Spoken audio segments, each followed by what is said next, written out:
Wait, what are Hershey's Buckeyes and how do you make them? Wait, I'll tell you. First, they measure out all the ingredients such as peanut butter, sugar, vanilla, margarine, and powdered sugar.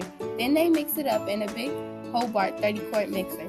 The mixture gets taken out and loaded into their rolling machine. This machine increases production by creating chocolate-ready peanut butter balls. Wait, how do we keep them cold?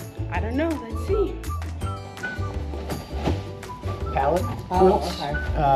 So they're just insulated foil quilts that we can put over a pallet of Buckeyes, and it keeps it cooler inside of a truck if it's not refrigerated. So.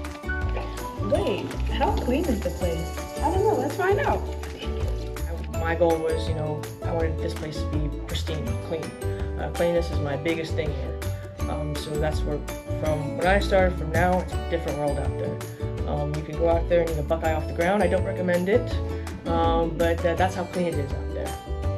How were the Buckeyes made before our equipment? I don't know, let's ask Amos. When I started, we were hand dipping and hand rolling all of the Buckeyes, so there really wasn't any equipment other than a microwave.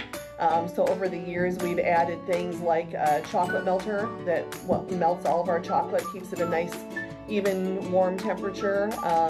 We used to warm up all of our chocolate by hand in microwaves. So we've, over the years, we've automated more and more. Alright, so right here we have the chocolate bottom pan heater. So this is the temperature, sort of fluctuates when the chocolate gets pumped in. But right now we're sitting between 116, 120 degrees.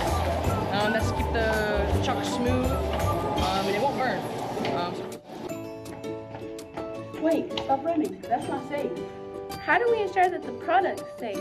All of our chocolate comes to us from a reputable source, and every time we get a shipment of chocolate, it comes with what's called a certificate of analysis, which means that that batch or lot number has been tested and is good to eat and has passed all of the tests that need to be passed. And that's why Marsha's homemade Buckeyes are the best.